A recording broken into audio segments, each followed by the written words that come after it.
Hello বন্ধুরা, কেমন আছেন সবাই? বন্ধুরা, আজকে যে বিষয়টা নিয়ে কথা বলবো সেটা হচ্ছে একটা বাস্তব সমস্যাকে কিভাবে সমাধান করা যায়। কিছুদিন আগে আমার এক বন্ধু, যার নাম হচ্ছে রাজু, তার সঙ্গে দেখা হয়েছিল। কিন্তু সমস্যা হচ্ছে রাজুকে খুব চিন্তিত দেখাচ্ছিল। তখন আমি তাকে জিজ্ঞেস করলাম যে রাজু, তোকে এত চিন্তিত কেন দেখাচ্ছে?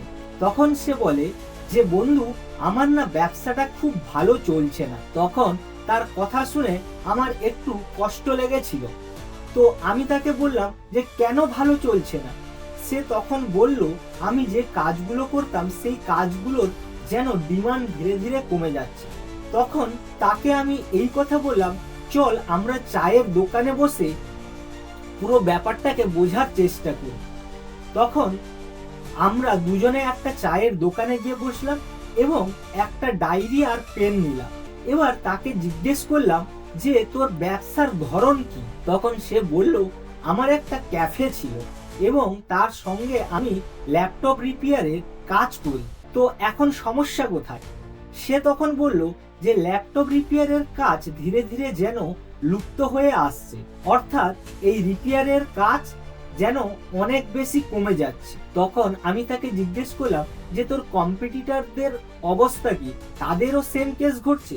তখন সে বলল, হ্যাঁ, তাদেরও কাজ ধীরে ধীরে কমে আসছে। তো তখন আমি তাকে জিজ্ঞেস করলাম যে তোর মূল ব্যবসা কম্পিউটার রিপেয়ার না তোর সাইবার ক্যাফের ব্যবসা? তখন সে বলল যে দুটোই মোটামুটি আমার ভালোই চলছে। তো এখন কম্পিউটার রিপেয়ারের কাজ প্রায় কমে এসছে আর সাইবার ক্যাফের কাজও ধীরে ধীরে কমে যাচ্ছে। তো আমি তাকে জিজ্ঞেস করলাম, তোর দোকানটা কে চালায়, তুই না আর কেউ আছে? সে তখন বলল যে হ্যাঁ, আমার দোকানের একজন এমপ্লয়ি রেখেছি যে সাইবার ক্যাফের কাজ করে আর আমি কম্পিউটার রিপেয়ারের কাজ করি। ও আচ্ছা, বুঝলাম। এবার চল, এখন তুই কি চাইছিস? তখন রাজু বলল যে আমি চাইছি সাইবার ক্যাফের কাজটা আপাতত ভালো হোক, কম্পিউটার রিপেয়ারের কাজ যখন কমে এসছে ওই দিকে ফোকাস না করে সাইবার ক্যাফের কাজটাকে কিভাবে আরো ভালো করা যায় এবং ইন ফিউচার অন্য কিছু কি করা যায় সেটা নিয়ে ভাববো। এখন পরিস্থিতি হচ্ছে এমন অবস্থা যে আমার ব্যবসার প্রয়োজনীয় খরচাপাতি বা নিজের প্রয়োজনীয় খরচাপাতি সেই ব্যবসা থেকে চলছে না। তো প্রথমে আমি রাজুর সঙ্গে কথা বলতে বলতে পুরো ব্যাপারটাকে লিখলাম যে এখন তাহলে কি করা যেতে পারে। তার কথা অনুযায়ী তার ব্যবসা হচ্ছে ক্যাফে এবং ল্যাপটপ রিপেয়ার। এখন সে বলছে তার ল্যাপটপ রিপেয়ারের কাজ যেন ধীরে ধীরে কমে আসছে। তো সেটাকে আমি তার কথা মতো সাইট করে দিলাম। তাহলে থাকছে শুধু ক্যাফের ব্যবসা। এই ক্যাফে ব্যবসাতে এখন কিন্তু কম্পিটিশন ধীরে ধীরে বেড়েছে। তাহলে সে কিভাবে তার ব্যবসাটাকে একটা জায়গায় নিয়ে যেতে পারে? তখন আমি তাকে বললাম যে তার ক্যাফেতে সে কতক্ষণ টাইম দেয়। সে তখন বলছে যে আমি ক্যাফেতে পুরো দিনে 2 ঘন্টার বেশি টাইম দিই না। তাহলে তুই কি করিস? তখন রাজু বলল, আমি অন্য নতুন কিছু শেখার চেষ্টা করছি আর যে এমপ্লয়ি রয়েছে সে মোটামুটি সাইবার ক্যাফের কাজ করে। আমি তাকে জিজ্ঞেস করলাম সে কি সমস্ত কাজ পারে? তখন রাজু বলল, না, পারে না।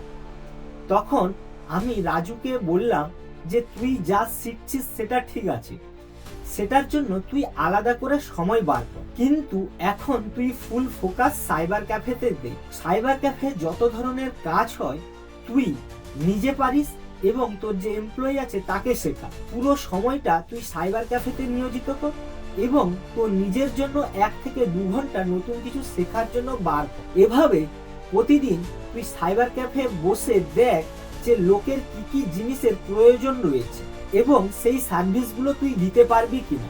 সাইবার ক্যাফে অনেক ধরনের কাজ হয়, দেখ তার মধ্যে কোন কোন সার্ভিস এখনো তুই চালু করিসনি সেগুলো দিতে পারিস। এইভাবে লিস্ট আউট করে আমরাও 10 থেকে 15টা জিনিস বার করলাম যেগুলো তার সাইবার ক্যাফেতে এখনো সেই ধরনের সার্ভিস দেওয়া হয় না।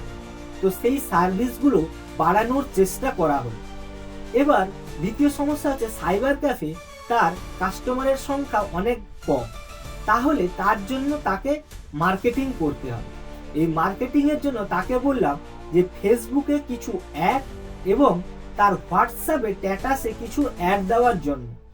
যখন যেরকম অনলাইনে ফর্ম ফিল আপ বা অনলাইনের কোনো কাজ, সরকারি কোনো প্রকল্প যদি থাকে, সেগুলোকে তার হোয়াটসঅ্যাপ স্ট্যাটাস এবং ফেসবুকে দেওয়ার জন্য আমি তাকে জানালাম।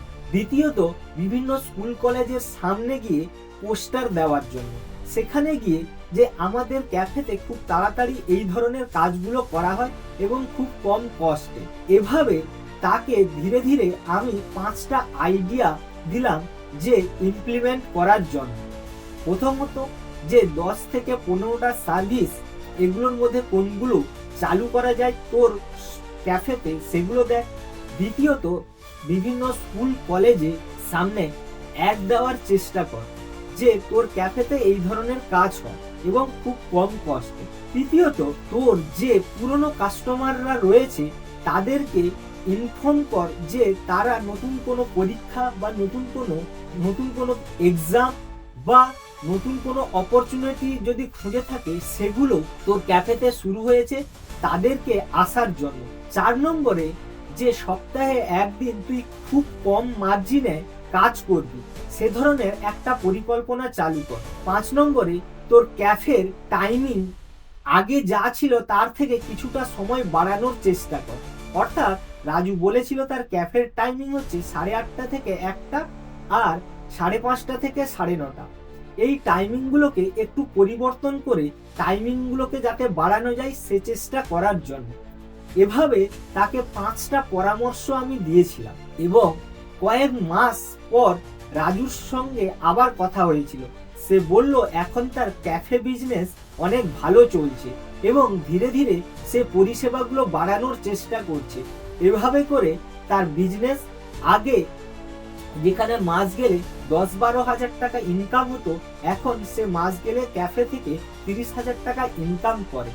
তো বন্ধুরা, আমাদের জীবনে চলার পথে বিভিন্ন ধরনের সমস্যার সম্মুখীন হই। এই সমস্যা যখন কারুর সঙ্গে শেয়ার করা যায় আর সে যদি খুব দক্ষ হয়, তাহলে সে আপনাকে অনেক ভালো সমাধান দিতে পারে বা দুজনে মিলে আপনারা ভালো সমাধান বের করতে পারেন। তাই আশা করছি আপনাদের জীবনের সমস্যাগুলো এভাবে আপনারা বসে সর্ট আউট করতে পারেন। আর এই ভিডিওটা দেখার জন্য অসংখ্য ধন্যবাদ। আশা করছি এই ভিডিওটা থেকে কিছু হলেও আপনারা শিখতে পেরেছেন। কমেন্টে লিখে জানান আপনার এখন কি ধরনের সমস্যা চলছে, সেটার জন্য কি সমাধানের কোনো রাস্তা খুঁজে পেয়েছেন, সেটাও কমেন্টে লিখে জানান।